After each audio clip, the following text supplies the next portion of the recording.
ngayon sa Namgu Cemetery. Ganda po ngayon dito.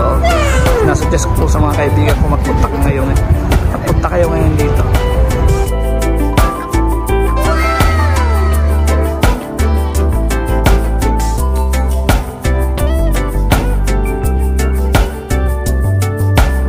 May puto-buto, kaya lang di ako makapagpa-picture kasi mag-isa lang ako. Ganda oh. Plak to, totoo pala oh. Totoo pala itong mga halaman na to. Kala ko peke. Totoo pala lahat. Oh, totoo po. Oh, ha? Kala ko fake. Wow. Amazing. Kahit ito totoo din, oh. Yan, oh. Nakatanim talaga pala siya. Ang galing. Unbelievable. Ayan, oh. Para masabi ko sa inyong totoo yan, oh. Ayan, oh. Ayan po, paso, oh. Oh. Ayan, oh. Nakatanim mo siya, oh. Ayan, oh. Oh. Galing ng Korea talaga dating sa halaman oh. Ganda. Teka, yung bike ko doon pa naman yung bike ko, kita pa. Kala ko nawala na hindi ko kasi nilak. Ang ganda, tikit ng magkapatid oh.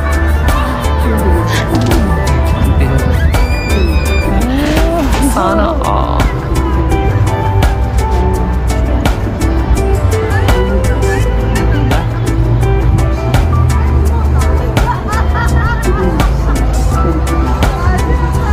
Dito lang maubos na ang oras ko mamamalengke lang ako mag-grocery lang ako, napadaan pa ako dito. Ang ganda naman po kasi oh. Libingan ng mga bayani. Pumasok tayo sa loob ng sementeryo. Ang ganda oh. Parang sa heritage lang ng ano.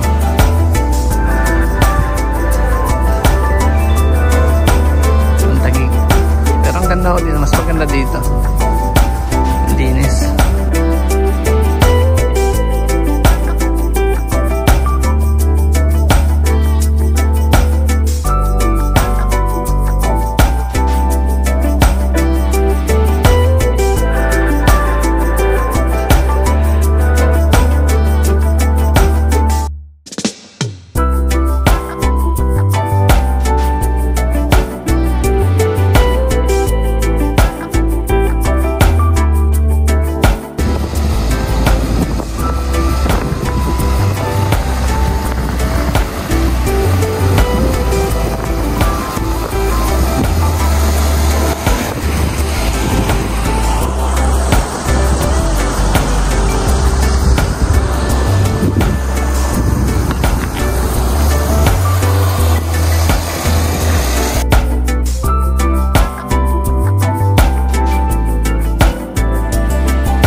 Utopia, France,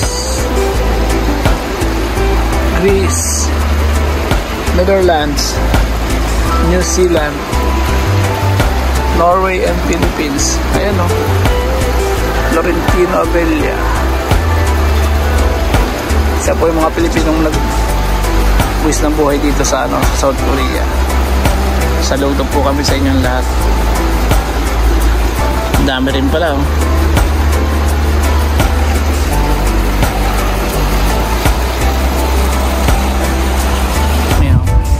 Lagay nila sa gitna ng daan. Kaya madadaanan mo, puro iba-ibang kulay na mga puno. Ang ganda, di ba? Kala mo kalapate oh. Pero yung ibon na yan, puro buko. Ang ganda.